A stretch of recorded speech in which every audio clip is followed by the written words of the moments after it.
100 शब्द प्रति मिनट शुरू।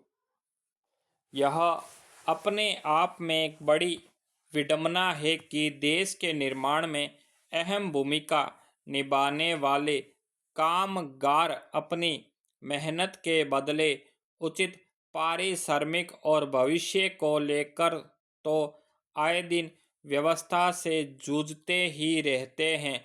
रोज उन्हें ऐसी स्थितियों से गुजरना पड़ता है जिनमें कभी भी उनकी जान जा सकती है। हाल ही में आए एक आंकड़े के मुताबिक देश के पंजीकृत कारखानों में होने वाले हादसों में रोजाना औसतन 3 लोगों की मौत हो जाती है और 11 लोग घायल हो जाते हैं। अंदाजा लगाया जा सकता है कि अगर पंजीकृत कारखानों में यह तस्वीर है तो असंगठित क्षेत्र में क्या हालत होगी, जहां किसी तरह के नियम कायदे का पालन करना जरूरी नहीं समझा जाता। इस तरह के मामलों में पीड़ित तबका आमतौर पर बेहद गरीब और उपेक्षित होता है, इसलिए उनकी पीड़ा और अधिकारों की अनदेखी भी आम है। मगर अब राष्ट्रीय मानवाधिकार आयोग ने कारखानों में होने वाली दुर्घटनाओं की वजह से मजदूरों की मौतों के बढ़ते मामलों को गंभीरता से लिया है। पेरा दरअसल हाल ही में केंद्रीय श्रम मंत्रालय के एक संस्थान से प्राप्त आंकड़ों के आधार पर एक लेख में बताया गया कि 2018 से 2020 के दौरान औद्योगिक इकाइयों में होने वाले हादसों में कम से कम 3,331 लोगों की मौत हो गई।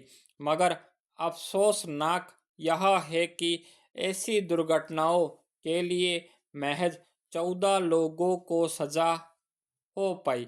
इसी मसले पर मानवाधिकार आयोग ने खुद संज्ञान लेते हुए सभी राज्यों और केंद्र शासित प्रदेशों के मुख्य सचिवों और श्रम सचिवों को नोटिस जारी किया है और उनसे कारखानों में होने वाली दुर्घटनाओं में मजदूरों की मौतों का ब्यौरा उपलब्ध कराने को कहा है। आयोग ने यह भी माना है कि देश में पंजीकृत कारखाने काफ़ी कम है। इसके समानांतर जो कारखाने पंजीकृत नहीं है, उनमें हुए हादसों और मजदूरों के हताहत होने का श्रम विभाग के पास कोई ब्यौरा नहीं होता है, बल्कि पंजीकृत औद्योगिक इकाइयों में जितनी दुर्घटनाएं होती है उनमें भी जान माल की क्षति को कितने वास्तविक रूप में दर्ज किया जाता है, यह कहा नहीं जा सकता। पेरा ऐसे में यह समझना मुश्किल नहीं है कि हाशिए के तबके के रूप में पहले ही कई तरह की वंचनाओं और अधिकारों के हनन के शिकार मजदूरों को किस त्रासदी से गुजरना पड़ता होगा। कहने को सरकार ने मजदूरों की सुरक्षा और सेहत को लेकर नई संहिता बना दी है, लेकिन जमीनी स्तर पर आज भी इससे संबंधित प्रावधानों को अमल में नहीं लाया जा सका है। जबकि अक्सर ऐसे मामले सामने आते रहते हैं जिनमें सरकारें किसी नियम को लागू करने को लेकर बेहद संवेदनशील होती है और इसका उल्लंघन करने के आरोपी खास तौर पर कमजोर तबकों के लोगों को कई बार सख्त सजा भुगतनी पड़ती है। मगर कारखानों में हुई दुर्घटनाओं और उसके लिए जिम्मेदार लोगों या मालिकों तक के प्रति या फिर पीड़ितों को मुआवजे की नीति को लेकर सरकार को यही सजगता दिखाने की जरूरत नहीं लगती। गौरतलब है कि देश में 90% से ज़्यादा मजदूर असंगठित क्षेत्र में और दिहाड़ी पर काम करके गुजारा करते हैं, जहां न केवल उनकी मजदूरी की हकमारी होती है, बल्कि बुनियादी मानवाधिकारों का भी हनन होता है। यूँ कामगारों के अधिकारों और काम करते समय उनकी सुरक्षा का मसला शायद सबसे ज़्यादा चर्चा का विषय रहा है, लेकिन आज भी अगर इसका कोई ठोस हल नहीं निकल सका है और अनेक मजदूर महज अव्यवस्था और लापरवाही की वजह से जान गंवा बैठते हैं, तो इसके लिए किसकी जिम्मेदारी तय की जाएगी? पैरा जब से अडानी समूह को लेकर हिंडनबर्ग का सर्वेक्षण आया है, विपक्ष के निशाने पर सरकार आ गई है। विपक्षी दलों की मांग है कि इस मामले में सरकार जवाब दे। इस हंगामे के चलते संसद का बजट सत्र बार बार स्थगित करना पड़ा, कामकाज बाधित रहे।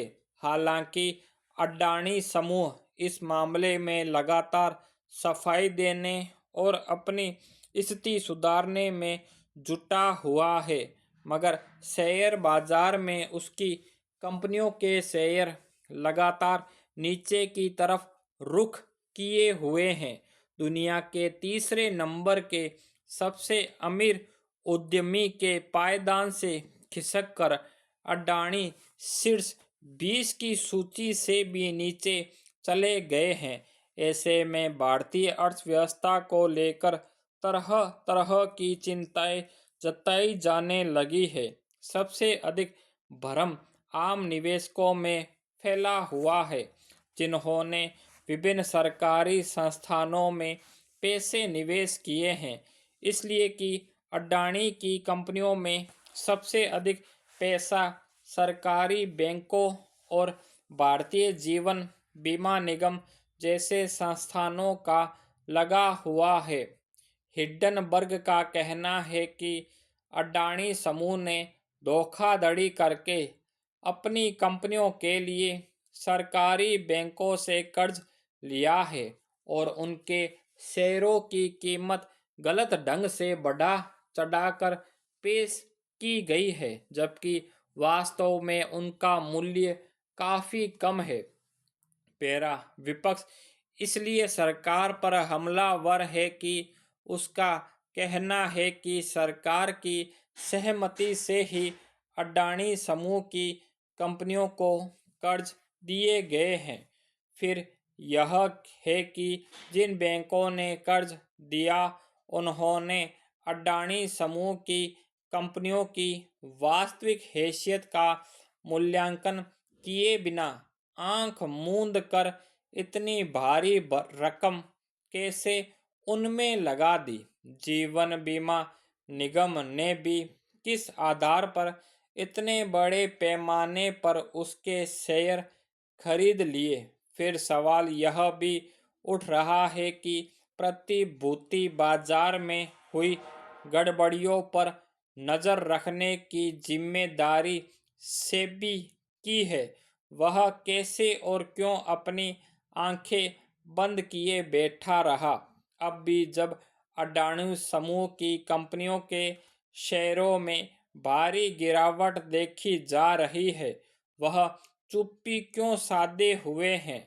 रिजर्व बैंक ने जरूर उन बैंकों से स्थिति रपट मांगी है जिन्होंने अडानी समूह की कंपनियों को कर्ज दिया है, मगर बहुत सारे लोगों को इस कार्यवाही पर भरोसा इसलिए नहीं हो रहा है कि सरकार ने भी अभी तक चुप्पी साध रखी है। हालांकि शेयर बाजार में उथल-पुथल का असर कंपनियों की पूंजी और साख पर पड़ता है और इस बाजार के सट्टोरिये ऐसा खेल करते रहते हैं। मगर अडानी समूह के शेयरों की गिरती कीमतों का मामला केवल इतना भर नहीं है, इसमें सरकार पर भी उंगलियां उठ रही है कि उसी की सहमति से बैंकों ने नियम कायदों को ताक पर रख कर कर्ज दिया। स्टॉक